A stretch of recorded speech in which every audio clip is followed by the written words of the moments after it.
Rachel, another day, another sleigh, as they like to say. Here we are. We're slaying. We're recording the Staff and Graph podcast, as we always do. How you doing? I'm good. I'm nearly deaf. Yeah, because you had another fire. This is the thing I don't miss about living in condos, is the amount of testing, the amount of just like maintenance stuff that they always have to. There's always something going on. Like literally always. Always.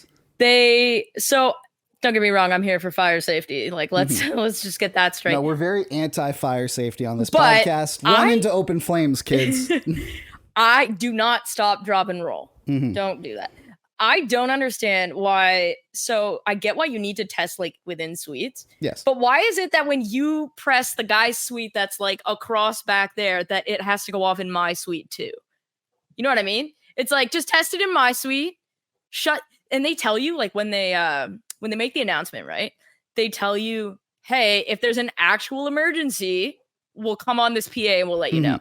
So as far as I'm concerned, shut her down. Like shut all the alarms off and just test the ones in the suite. Because like while they were on my floor, the thing went off like 30 times. And it wasn't even just my fire alarm. It was the carbon monoxide detector too. So it was just like extraordinarily loud. Like I felt myself vibrating. Like I felt my brain vibrating in my head. But the good news is the only thing that's running right now is my dishwasher, which is also apparently on the fritz. These are all very first world problems, obviously. Like, we have a very loud fire alarm in your condo and a very loud dishwasher. You show this to a pilgrim or something, it would blow their minds. Like there's people that don't have dishwashers. Meanwhile, I don't have a dishwasher. I do everything by hand. I have to wash my plates and I have to wash my non-cutlery, non-cooking utensils by hand because my grandfather gifted them to me and they will break if I put them in the dishwasher.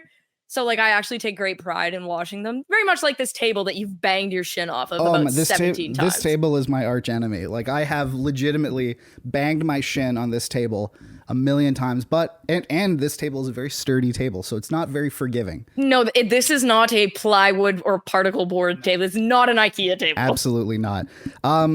Speaking of yes, I would say hockey, but speaking of injuries, I guess we'll talk about real quick the fact that Jack Hughes out week to week apparently avoided what could be way worse. So is everything fine, or do we need to grab the dog? I think we got it. If you are part of like the New Jersey Devils fandom, it might be an everything is fine or this is fine situation, because Jack Hughes out week to week. And keep in mind, this is the Jack Hughes who was having a start to the season statistically that was on par with like the Wayne Gretzky's and the Connor McDavid. Yeah, like he was establishing himself as one of the best players, or continuing to establish himself in that next level of elite player. But this is kind of like the point that, a bunch of people came after me for, which was like, I wasn't ready, and I'm still not ready to put Jack Hughes in the same tier as McDavid, Draisaitl, Matthews, McKinnon, Makar.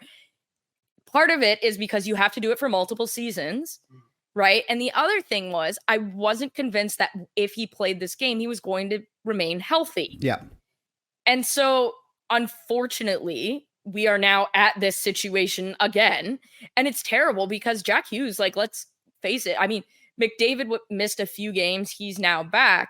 But Jack Hughes was leading the Hart Trophy conversation in the first month of the season. And I was getting ready to basically come on the pod and be like, I've now put him in the category of kind of or at least he's almost there. He's not as good defensively as you need to be like a 200-foot impact player. But now, he was playing such a phenomenal game, and now he's hurt. And by all accounts, just like the people I've spoken to, there was originally fear that he might be done for 6 or 8 months, which would have ended his season effectively. The other issue you have is I believe this is the same shoulder he injured 2 years ago. So I wouldn't blame the Devils for being a little bit precautious. Oh, yeah. From a week-to-week perspective, this is your superstar who has proven that when healthy, he is excellent. It's just a matter of, can he stay healthy? Right? I would hate to think that Jack Hughes is going to miss. Whenever I hear week to week, I always immediately go, okay, so it's at least a month. Yes. Because when coaches say, here's coaching speak for you. Hit me. When coaches say day to day, it's usually about a week. Okay. Right? So you Or no, extrapolate actually, when coaches say game time decision, for about a week. that. When they say day to day, it's like a week to 10 days kind Yeah. of thing. So if you extrapolate that to week, They don't say and they'll always refer to day unless it's almost a guarantee that it's week to week. it's like in the NFL when like everyone is questionable, but if a player is ever listed as doubtful, that player is basically dead. So Like that. Justin Fields has been listed as doubtful Yeah. for 2 straight weeks. Justin Fields may not be alive right now based on that designation. You like everyone you could shred like Aaron Rodgers after he very Was clearly listed as questionable Yeah. to come back into the game, right? Like it's very like you gotta. So this is when it's week to week, it's serious. Yeah, so hockey coaches will not say week to week. You'll very rarely see it. It's either day to day or it's IR. Yes. He gonna be out a while. Yeah. Kind of thing.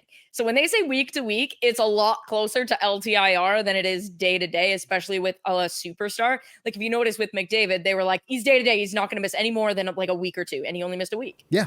Right. Whereas Jack Hughes, they were like, eh. And this is really unfortunate for the Devils, who we're going to talk about when we debut another new segment that we're doing. But it's really unfortunate because I was really enjoying watching Jack play. He was absolutely appointment television at the beginning of this year. One of the best players in the league to watch.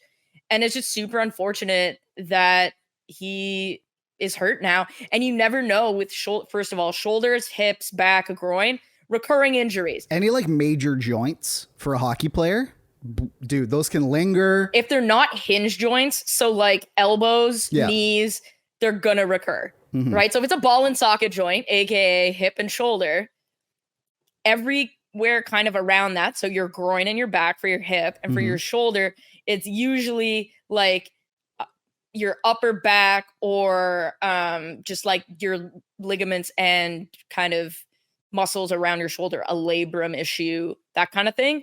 That can have long-term impacts. So you just kind of have to hope that honestly, you kind of have to hope that it's just a broken clavicle or something like that, because broken bones are the best injuries to heal from. If you have a muscular injury or a sort of like a tendon or ligament injury, I mean, like I've been dealing with a tendon injury since I was 8. Yeah. It's literally like we're going on it'll be 20 years next year, right?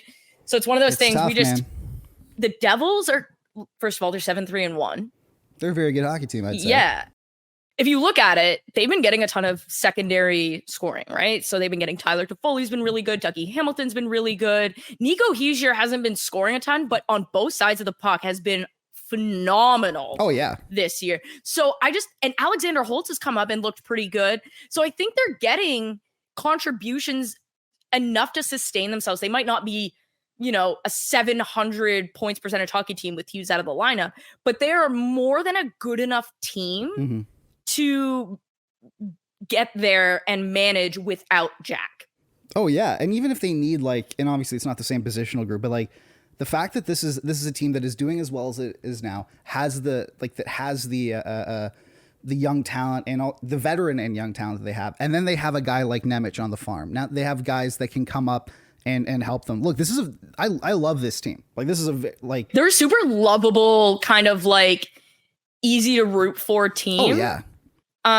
They're definitely the most exciting in terms of the New York metropolitan area.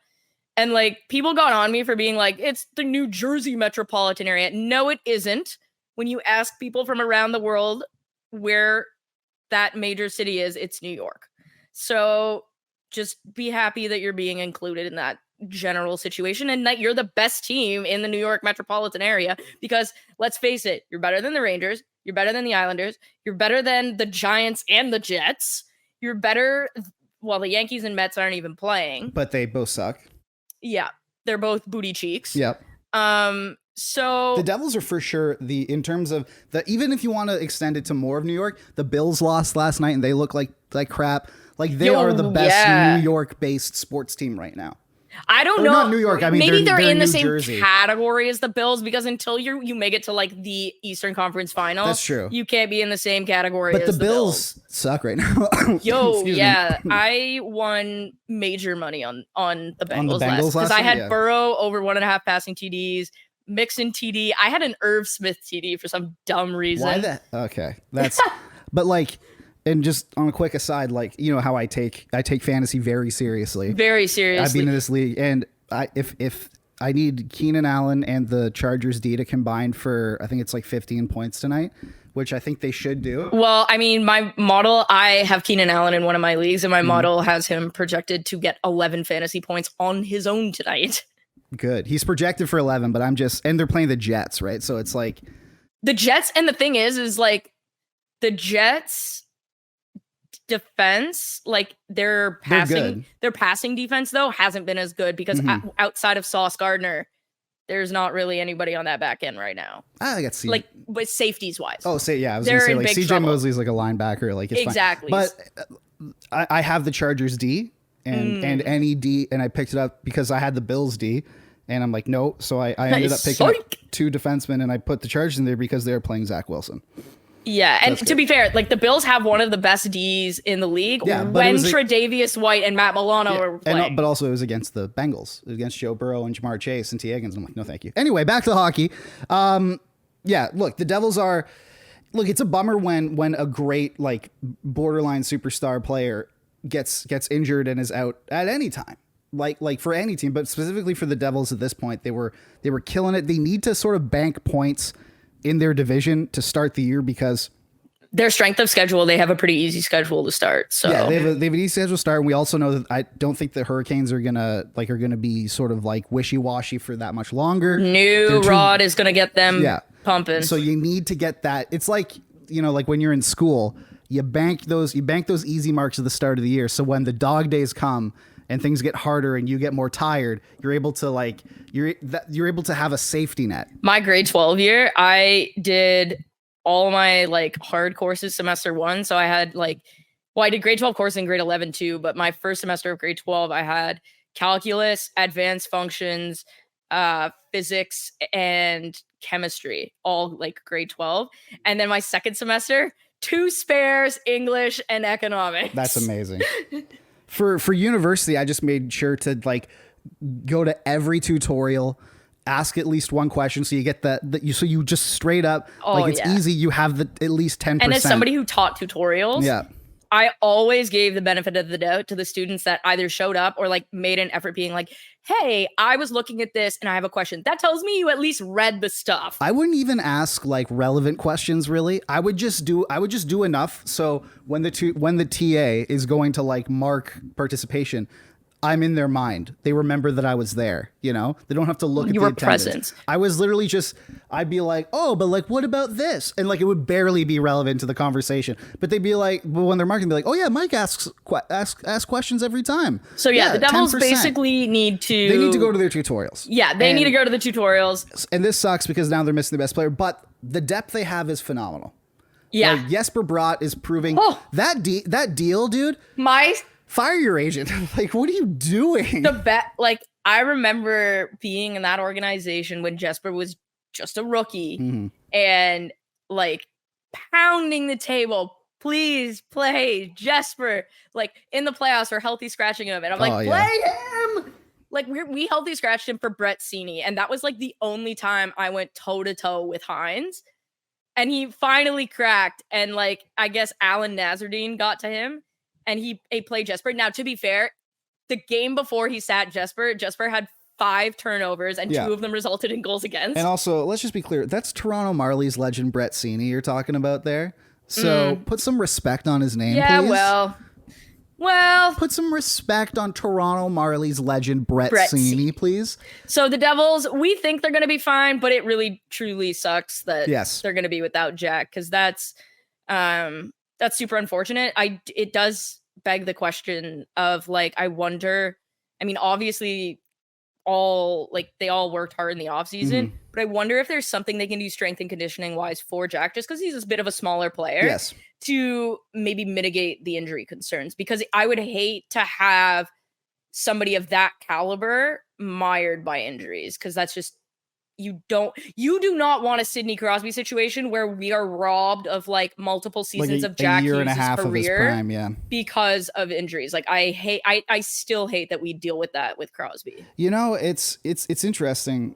like what you can do with that, because it is shoulder, like it's been the same shoulder every time, and obviously when you hurt something, it immediately becomes like the chances of you re-injuring that thing, they go up by 40%. yeah, I thought it was 50, so even Yeah. that's good news. But yeah, I wonder if there's something they can do with that, or even just like if they can manufacture custom shoulder pads that help him, or I know a lot of something like that. soccer players play with like AC braces.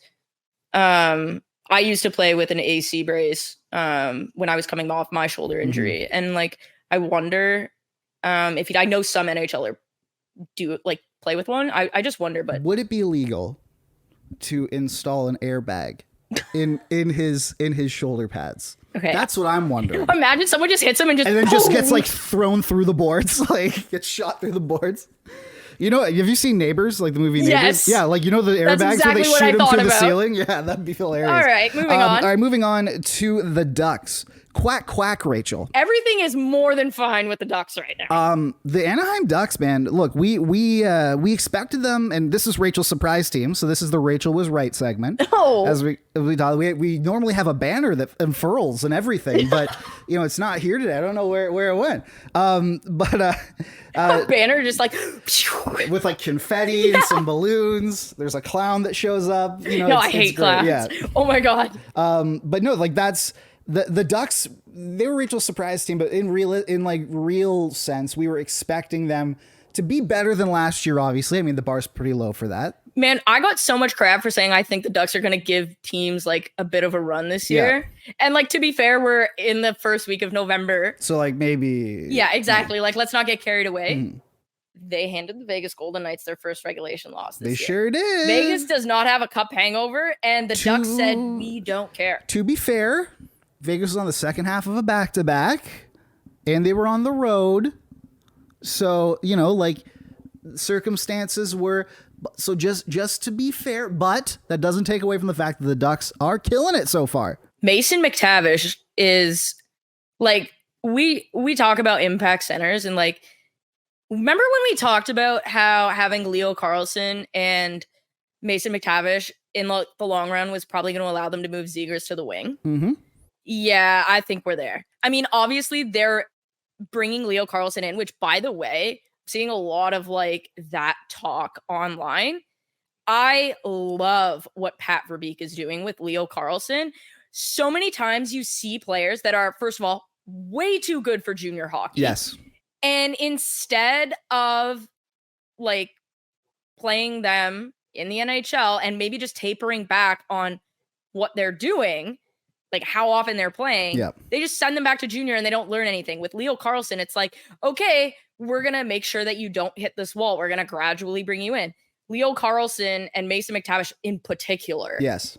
He's been their best player. Well, let's also make sure that the listeners, the fans at home, know what's happening with Leo Carlsson, because they're taking a load management sort of aspect to him, where they're like, because he's used to playing in Sweden, it's a different game. It's also, I believe, only 65 games. Yeah, so they're basically just easing him in. They're not playing him every night. They're doing a very sort of strategic, like putting him in, sort of testing him, but then giving him adequate rest. And they're using like monitoring systems to measure his like energy levels, his acceleration, deceleration. I find that very interesting, because Jeremy Bettle is their head of health and science. Jeremy Bettle was on he was the Leafs guru, and before that he was in was it basketball or soccer? It was basketball, but more importantly, Jeremy Bettle was one of the people that was involved in the Zone 7 research.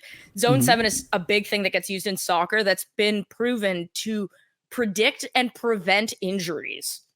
Nostradamus over here. It focuses on, like, it's a similar to the catapult tracking system, which the Leafs use and like a lot of other teams use. But it's a lot more accurate. There's more metrics with it. And he was one of the people that was researching that. So I wouldn't be surprised if that is what Anaheim is using. Pretty much every major worldwide soccer team uses it. I know a lot of basketball teams are using it now. Just hasn't gotten into hockey because it just hasn't. And so I wouldn't be surprised if at least that's a consideration. But I think that when you see Leo Carlsson, like what I've noticed is like whenever he sits a game, I'll go back and watch his shifts in the previous game. And I've noticed there's kind of like a dip. And so I really like what they're doing here. You know who doesn't need a break though? Mason friggin' McTavish. Are you high on Mason McTavish? I am high on Mason McTavish. Yeah. You should also be high on their goalies. Is Lucas Dostal pretty good? Lucas Dostal and John Gibson are surprisingly like we're so back part of the it's over, we're back meme sort of template there. So John Gibson heard everybody talking crap about him and said, I took that personally. Yeah. He heard, he heard it all. He heard the talk, if you will. He heard the people's chatting. Yeah. Cause it is, man, like he's got a 913. 913, Lucas Dostal 920. That seems pretty good to me, right? Pretty good. 6 games too. Like, so that's a fair enough sample size. It's a decent sample size where you can go, hey, this is pretty... And they're splitting, and this is what I've wondered, right? Yeah. When were they going to go to kind of what the Boston Bruins were doing with Swayman and Ullmark? Because it seemed to have a positive impact in terms of like rest and recovery. Mm-hmm. The Ducks have played 12 games. Yep. Both have played 6. And both have played 6. And both are performing well. So I wonder how this carries through. This is the new age in the NHL. Like it's the new era in the NHL. Like aside from maybe an Andrei Vasilevsky or an Ilya Sorokin sort of situation or Shesterkin, like we are now in an era of, sort of like the 1A, 1B tandems. Don't forget about my boy, Thatcher. Oh, and Thatcher Demko. Yes. Who we will get into. But like, it seems like we have now transitioned into that era of the 2 goalie tandem. Hashtag science. I think hashtag science. Like the last time a goalie played, I think Vasilevsky changed this, but like before that, the last time a goalie played who won the Stanley Cup that year played 60 games in that season was like Jonathan Quick in 2011. Right, and then like no goalies played 70 games since Martin Brodeur. Like those days are gone. And then if you look at the goalies of the last couple of years, like who've won the cups, like Aiden Hill. Played with like Logan Thompson and like 5 other dudes, and then Sergei Bobrovsky. He was their 3rd goalie to start the playoffs. Like stuff like that. Even before that, like Vasilevsky was different, but they still had Brian Elliott to like. And help then him. we have where we're going next, which is the Carolina Hurricanes, who have Anderson, Ranta, and the best goalie Peter Kochetkov. So I want to know, like I tweeted today, and I think it's important. Like, sometimes it feels like life is the Carolina Hurricanes. And I'm Pyotr Kochetkov. So he's the best goalie they have right now. Why don't they want him? Like it's the Will Smith. Like why don't he want me, man? Like that kind of thing. So why do they hate him? Since you brought it up to me, it's occupied my mind. Okay. And obviously, the Carolina Hurricanes are very an analytically forward organization. Sure. For crying out loud, Eric Telsky basically runs their operation, and he might be the smartest hockey person I know. Eric Telsky's gonna like solve world hunger while fixing the power play. He has a PhD in chemistry. Yeah, like it's crazy. Yeah. So I know that as it pertains to goaltenders, and the Ducks have kind of done this with Dostal, is they left their budding young star, and apparently Calgary's still doing this with Dustin Wolf, but the time has come. So maybe we can loop them in. We've been over this with Dustin Wolf. They have Anyway, continue. It's better to have your young goaltender play 60 games at the AHL level than to play 12 or 20 at the NHL level. But at this point, Anderson is down. He's hurt. Yes. Bring up Peter Kochetkov. That's why you have him. And make him the starting, like, just do the rotation thingy that you're doing with Anderson with Kochetkov. With Kochetkov so and with Ranta. So just do the Dostal Gibson thing with Ranta and Kochetkov. And Bob's your uncle, Fanny's your aunt. Thank you for coming. Off we go. The reason you have him is so if one of your 2 old and injury-prone goaltenders who have proven to be both old and injury-prone throughout the both years they've been with you. Yeah. If they go down, you have a phenomenal young goaltender in Pyotr Kochetkov, who, by the way, you signed to a 4-year, $2 million AAV extension last year. And by having him in the AHL, you're taking on a buried penalty of $850,000. Oh my God! Yeah. So that's what they're on right now. I just checked on booty cheeks. So they're just deciding to nuke basically a depth player's worth of salary by keeping this guy down, and you're not even sending him to your own affiliate. because they don't have one. They've sent him to the Syracuse Crunch, an organization where they could just go, hey, this guy, we don't even own this guy. So who cares if we put him in a good situation? We could solely use him by putting him in relief in like 7-1 blowouts and just ruin him if we wanted to. Right, but Syracuse is Tampa's affiliate. Yeah. And Tampa's in the Eastern Conference. They could be like, hey, we could subtly ruin this goaltender for you if we wanted to. I think there's always some level of agreement when this happens. This is my tinfoil hat. Yeah, but I mean, Syracuse is always like they're constantly developing players for the Lightning. Mm-hmm. So at least like that Syracuse knows what it's doing. Yes. And so, but it still doesn't make sense now that like what are you signing Jarl Halak for? Man, I was employed by a team that employed Yaroslav Halak, and he single-handedly cost us the playoff spot because we played him in like 4 games and he was unusable. Well, he's old, man. Like, what do you expect? And then we had to play him his games played bonus.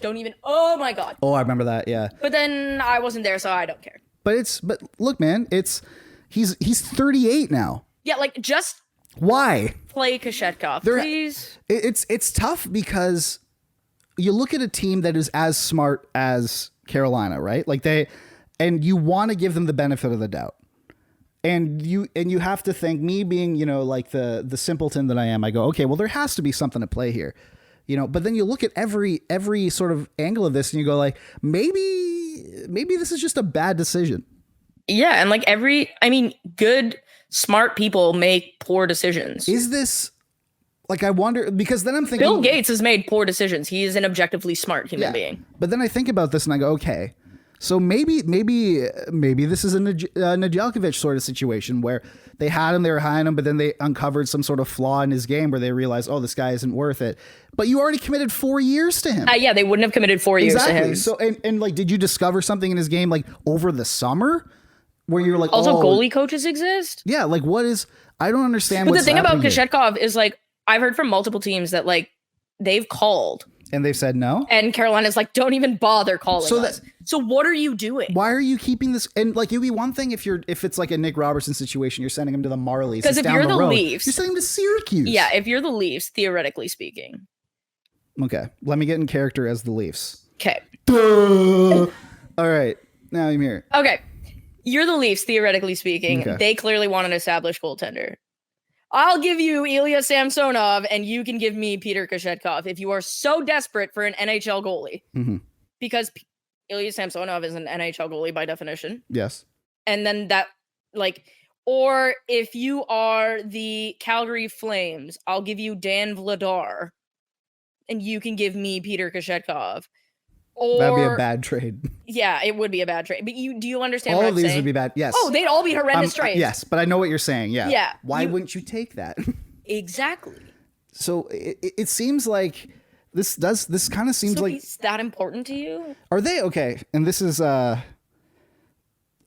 we're going into sort of like relationship theory here. Do they like the idea of Pyotr Kochetkov more than Pyotr Kochetkov himself? Ooh. I think that, like... Why do I feel like I'm being attacked now? No. Like, there are people who, like, where I'm like, I like the idea of that person, Like, but then I realize... No. Then he realized he was attacking his best friend and her current predicament. Yes. No, but then you realize it's the actual person and you go like, I'm not. But then they leave and you go, but I like the idea of that person. That happens to me all the time. I wonder if this is the hockey version of that with with the Hurricanes, where they go like, we like the idea, like we look at him, he's a great young goaltender, he's got all these good traits and everything. They put him in a game, maybe there's some flaw they don't like about him. It's like, oh, it's fine. Well, we need to bring in Jarl Halak. We can't trust him. But then, a team calls and they go, I don't want to give it up. Oh, like something like that. I feel there has to be something. It is the relationship theory in that it's like, I don't know if I want you, but if you start dating somebody else, that's not allowed. Yeah. Exactly. Like, that's basically being there, man. Man, am I Peter Kashetkov right now? I might be. No, I think you're the Carolina Hurricanes. No, I'm definitely Peter Kashetkov. Because like if I go out on a date with somebody else, holy moly, it is like World War. I have definitely been Pyotr Kochetkov. Like more times than I want to be. That's Guy's for been sure. Peter Kochetkov with my sister. Oh, for sure. Well, except your sister's never been like, if you go out with someone else, I'll kill you. I don't think your sister cares about me enough to think that. So My sister doesn't care about me enough to that's think true. that. Yeah. And that's why I love her so much. Yeah. All right. Let's end things off with our new segment, Fun Stats per 60. Fun stats. So every week, no, every episode. We do it once a week. Or once a week. Okay. Because there's only so many stats, Rachel. So we'll talk about stats as like a fun way to like learn what they are, but then like some stats that actually have to do with the stat we're learning about. Yeah. So we're gonna do a couple. Everybody knows what expected goals are. We don't need to explain what Expected by whom, though? Yeah. Expected by not him, that's for sure. And if you don't know what we're talking about, just Google expected by whom tweet hockey. My favorite tweet ever was, I think it was either Steve Simmons or Jim Matheson, two great guys, like when it comes to the analytics movement, was, has anyone ever scored on a shot attempt before? There is no way somebody said that. Because everyone keeps saying that, like everyone keeps so ballyhooing, if you will, shot attempts. Like, has anyone ever actually scored on a shot attempt? Like, clearly. So the thing about a goal is it has to come from a shot. And the thing about a shot is it needs to be attempted. Hey, man, I've seen goals scored off people's butts. I've seen goals scored off people's heads. Like a tete-a-tete, if you will. Yeah, who knows? Okay, so today we're doing expected goals. Yeah. Mike's gonna have to read them off because I don't have my glasses on. So I will do that. Let me lean in because I don't have my glasses either. I haven't worn them in forever, and that is not good. All right, starting off with the Canucks. Okay, they've been off to a hot start this year. They look pretty good. They do look pretty good. Their goals for, so in terms like they've been outscoring opponents. Like they've gotten in their games 74% of the goals. That leads the league. That's by like a fair margin. That's phenomenal. Their expected goals for. Is it bad? Let me just have to squint here. 45%. Oh, that's a 30% drop. It's not good. Okay, that's not sustainable. So that I would say. I don't think either of those numbers are sustainable for the record. They're not, but. I think we're going to meet somewhere in the middle here. I don't even think the Bruins had like a 74% goals for last year. It was like 62 or something. And they had like a 200 goal differential. They were a wagon. It was nuts, but they're the anti-San Jose Sharks, which we'll get to. Oh boy, we talked about them last episode. They and then they proceeded to lose 10-2 right out. We talked about 10-1 last episode, and then the next day. Corey? So our intern, God bless him, Corey, made a clip of us talking about how bad the Sharks were and tweeted it out. And everything was relevant after they lost 10-2. So I had to quote tweet and be like, just so we're clear. Like this was before. This was before they got scored on again 10 times. Like we... So the Canucks. Oh my God, that was hilarious. Yes. What could possibly be responsible for the difference between the goals for percentage and the expected goals for percentage? Well, basically that means that they're shooting very high. Like they clearly aren't controlling the play. Nope. Like in fact, the other team is controlling the play 55% of the time, and yet they're scoring 74% of the goals. So that means that their shooting percentage is high, and also. When that opponent is controlling the play, their goaltender is standing on his dome. So, Thatcher Demko is far and away leading the Vezina conversation right now, like as in not close. And yet I haven't heard a lot of talk about it. Let's not anger Canucks fans, all right? They're angry enough at me to begin with. Yeah. For still somehow. Anyways, Thatcher Demko, when healthy, because he is one of those, maybe if they stopped running him into the ground. You son of a stay up. All right, sorry, go on. Maybe if they stopped running him into the ground, he wouldn't get as injured. But Thatcher Demko, we looked up some stats and like my head almost fell off. So Thatcher Demko, and keep in mind this is this is This is through, he's played what, like 12 games, 10 So games? the Canucks have played 11, I believe. Demko has played 8. Okay, so he's played 8 games. He has a goals saved above average of 9.31. Can you define goals saved above average? So please? it's the goals, like there's an average, based on the workload, there's an average amount of goals. So the league save percentage. Yes, you're expected to let in.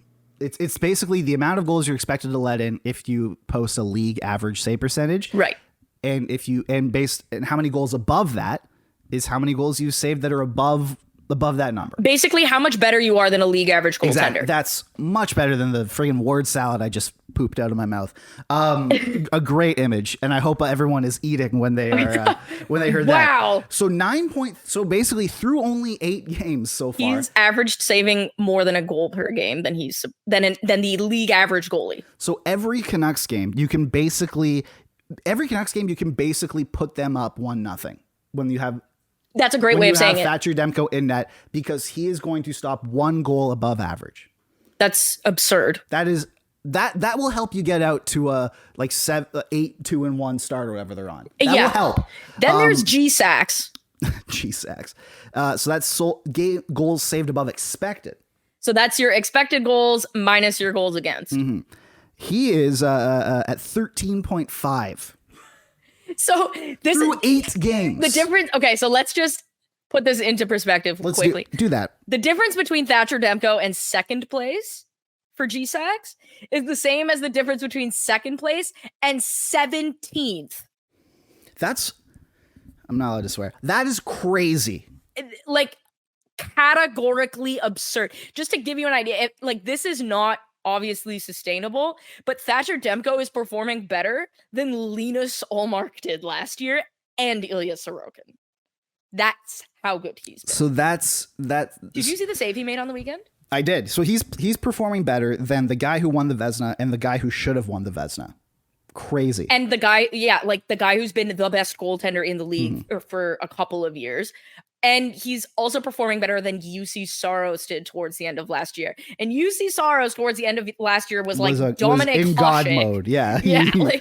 The guy was nuts. And so you look at it and yes. The other thing is Vancouver. You look at that and you go, yes, that's what you said. I'm like, yep. 100%. You go, yes, Thatcher Demko has been the main reason for this. Look, the Canucks are playing well. But their star players, Elias Pettersson, JT Miller, Quinn Hughes is the front runner for the Norris, it is not close. Quinn Hughes is playing hockey like he got the gold star in Mario, and he's just bulldozing everyone, going like, that is, he had a 5-point night on the weekend. He easily could have had more too. Rick Tocchet took him off the power play. Boo, Rick. Let him cook.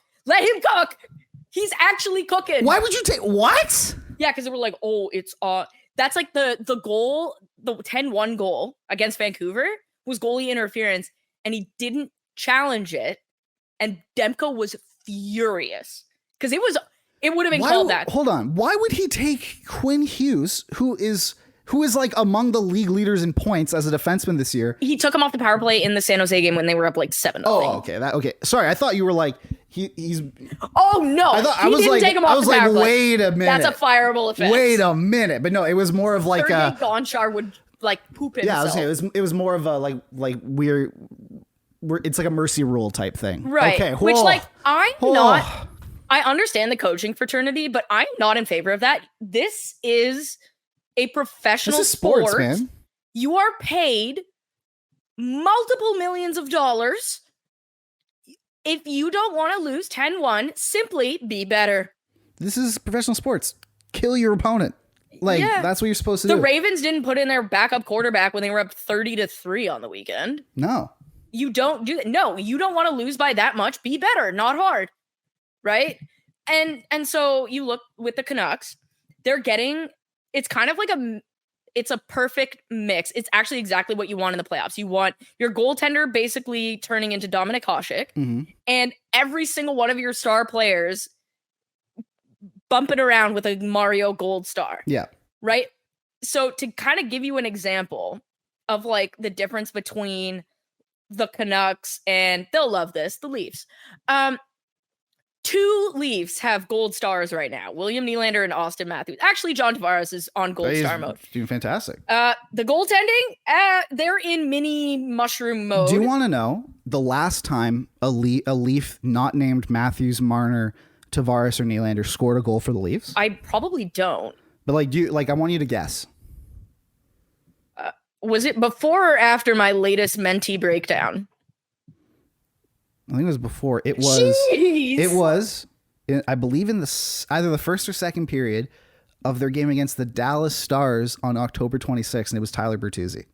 That's the last time a Leaf. That was before my Menti. Yeah, that was the last time a Leaf not named Tavares, Matthews, Marner, or Nylander scored a goal for the Toronto Maple Leafs. Whereas if you look at the Vancouver Canucks game sheets, even if you remove the Sharks game sheet, JT Miller, Elias Pettersson, Andre Kuzmenko's cooled off, which we talked about being a regression situation. Well, no, but but he's contributing in terms of like getting shots on goal, assists, things like that. Quinn Hughes has been hilarious. He started rough, but actually Kuzmenko's been doing very well. The Hughes-Hronek pairing is one of the best in the league.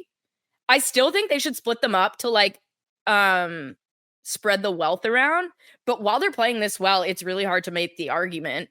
So basically, the Canucks win when they're on the ice, and they get absolutely caved when they're not on the ice. But as long as you're winning the scoreboard battle, I mean, I can't exactly blame Rick Tocchet for doing what he's doing, but all of their stars playing this way is not sustainable for the entire season. Although if Elias Pettersson keeps this up, they are not going to be able to afford him because that's going to be a $12 million contract. They can't afford him right now.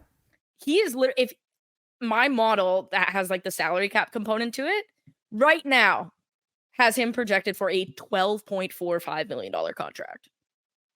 That's what he's worth. To be fair though, and I just looked up, like Kuzmenko has 7 points in his last 7 games.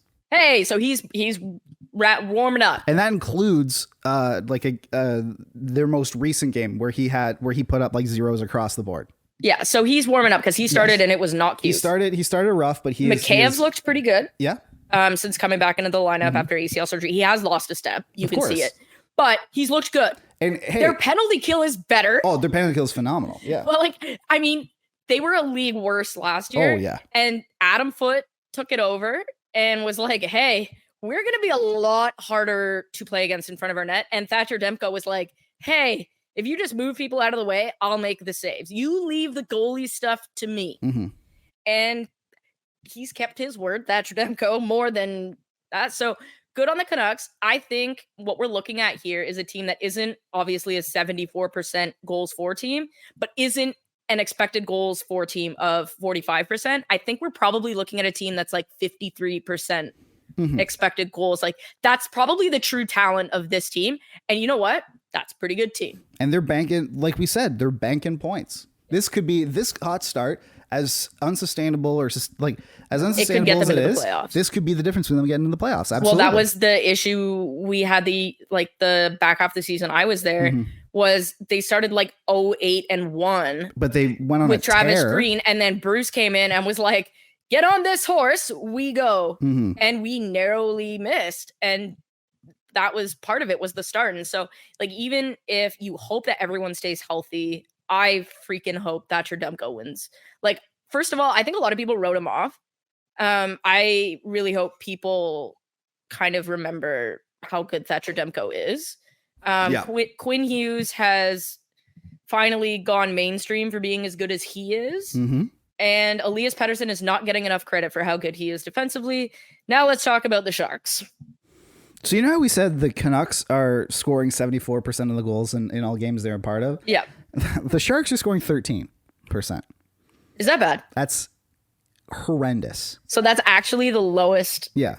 That has to be the lowest I've ever seen. Yeah.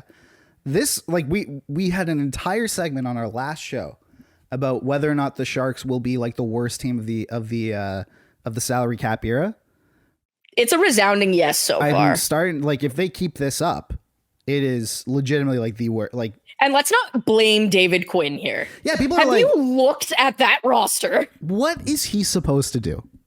Scotty Bowman could not coach that team, dude. Like Jesus himself could not coach that team. Okay. Like, Yeah, like you look at that roster, it is horrendous. yeah. If somebody gives you poop, you can't turn poop into a Gordon Ramsay meal. It just turns into a meal of poop. Like, don't fire the waiter for giving you poop when he was given the poop to begin with. Right. And also, like, this is what they're supposed to be doing. They're tanking exactly the way you're supposed to be tanking. No GM and no coach have executed their specific organizational game plan better than the Sharks, than Mike Greer and David Quinn. I'm sure, honestly, I am sure that there are some fan bases around the league over the past like half decade that wish their teams executed a tank with this level of success. Oh yeah. So yeah, the Sharks, they're not going to sustain that, but I wouldn't be surprised if they finished the year around like 35, which is absolutely insane. But like, what can possibly change from this? Like that's what the thing about it that scares me is this is with Hurdle and Couture and Ferraro. Yeah. Who are objectively good hockey players. And like probably at least one of those guys, I'm assuming Ferraro, will get traded at the deadline. I have to think at least one of them, kind of thing. Like the Sharks we did like a whole segment on them, but it was worth bringing up that they are 13% goals for. Absolutely. Goodness gracious. So the Avalanche, on the other hand, the Avalanche and the Devils are kind of in the same spot. The Avs are the inverse Canucks, I'd say. Oh, really? The Avs have a goals for percentage of 43.1%. Oh, that seems low. So other teams are scoring 57% of the goals of their games, but their expected goals is 58%. Oh, the Avs are going to be fine. Yes, so the Avs are going to be fine. So they are the inverse of the Canucks right now, where their expected goals, the way they are playing, is showing a team that should be outscoring their opponents by quite a bit, but instead it's the opposite. And similar, I believe, the Devils are in the same boat. And the Oilers as well. And the Oilers. Now, the difference between the Oilers and the other two teams is that the other two teams are at the top of the standings. And the Oilers are very not. And the difference, too, is that the Oilers have, like, truly, historically bad goaltending right now. So the Avs are, in 10 games played, 1 point behind the Stars for first in the Central. Mm-hmm. The Oilers are, I believe, other than the Sharks, in last place. They have 5 points. My goodness, they have 5 points. And the Devils are second. So yeah, the Avs and the Devils are in the same spot. Yeah. Where what is the Devils' goals for percentage? I think it's in the 40s too. The Devils? Yeah. Your play usually dictates where you are in the standings. So the Avs and the Devils. No, the Devils have a positive, like they have a positive goals for. They've scored 43 and they've given up 38. Okay. So the Devils I was thinking like the expected goals wise. I feel like I saw similar because I was running the model and it was like the Devils' actual goals for were in the 40s, but their expected goals for was the high 50s. So I was like, oh, the Avs and the Devils are in the same sort of spot, but they're both second in their division. I mean, obviously the Devils are without Jack Hughes now, but you're seeing that they're winning the games because they're getting like adequate goaltending. Neither team is getting excellent goaltending. No, but they're getting good enough. I could put a shooter tutor in the Edmonton goal and it might stop more pucks. Like, no joke. We are, if this keeps up for another week, like we have to do an entire segment on the Oilers. Like, and you know what the solution isn't? Let's get this right. Yeah, it is not firing Jay Woodcroft. And it is certainly not hiring Joel Quenneville. Yeah, that is not even not on the table. But it's literally like their problem is goaltending. It's that's it. Peter Kochetkov? Maybe. Hello? Like that could be a fit. Dustin Wolf? Like that could be. Well, there's no way Calgary. Could you imagine? There's no freaking way that would ever happen. But like this is. Man, I pitched. Do you want to know something that I pitched? What did you pitch? I pitched that Edmonton should, like a couple of years ago, should trade for Thatcher Demko. Yeah. Because they have the pieces to do it. Like at the time, Ryan Nugent Hopkins. They could do that now. That's a 100-point player. right? They got Zach Hyman. There's Dylan Holloway. There's a bunch of like young players. Goodness gracious. Yeah, you know what? I think the Canucks would be interested in that. Absolutely, they would. So I think if you look at it, that is their main issue, because I actually think that Darnell Nurse has looked pretty good to start. Matthias Ekholm, Evan Bouchard, my goodness. He is real good. But there are two main issues with the Oilers. Hit me. The goaltending. Yes. And is anyone outside of 97, 28, 93, and 18 capable of scoring? Like, apparently not. They've tried to address their secondary scoring with all manner of everything. I don't know what the deal is, but is it mental? It's just like, oh, like those guys are going to save us. It might be, but even like I would say, holy crap. I would say like Nugent Hopkins and Hyman are secondary scorers. No, they're in the primary category. They are now, I guess. But they were since last season. They were signed at, or like they were thought of and signed as secondary scorers that became primary. Right. So you've got four guys that are primary scorers. But you signed Evander Kane to give you secondary scoring. He's not right now. And who could have seen that coming? Like Holloway not doing much. Ryan McLeod not doing much. Well, Ryan McLeod, I think, is more. He's not really you'd like more offense out of him. Excellent two-way player. Yeah. I think they haven't given Dylan Holloway enough of a chance high enough up the lineup. Play him in the top 6, please. Well, I'm seeing that like Warren Fogel's in your top 6, stuff like that. Like, it makes no sense. Another big aspect here too is the fact that like Evan Bouchard is not. The Darnell Nurse contract just continues to look terrible. But at least he's playing better this year. He's playing better. But like Evan Bouchard, who was like looking he was looking like he could challenge friggin' like Erik Karlsson's numbers last year if he continued his pace into this season. He hasn't. How many points does he have? Because he looks incredible. Like when I watch the Oilers play with my eyeballs, Bouchard looks good. Like he's creating scoring chances. Bro, the Sharks have 1 point. Like, come on. Like I'm just looking that up right now. Oh, you know what? Never mind. He's a point per game guy. Okay. For a defenseman, you take that back. You apologize to him right now. I apologize to him. He's shooting fine, like 8.6. That's fine. Yeah. I'm talking, Darnell Nurse needs to step. He's got 3 points. Right. But defensively, Nurse looks much better this year. And he's also been taken off the power play because now it's Bouchard and Ekholm, which it should be. Good job, Jay Woodcroft. Yep. Contract be damned. But you know what? I do wonder, and I've always wondered about this with Darnell Nurse.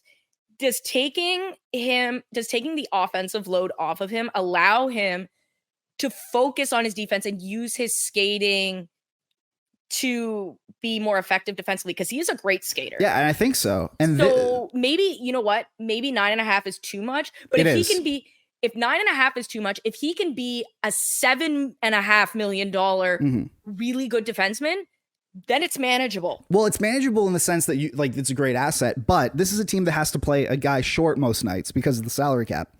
So if anyone's getting fired, it's Ken Holland.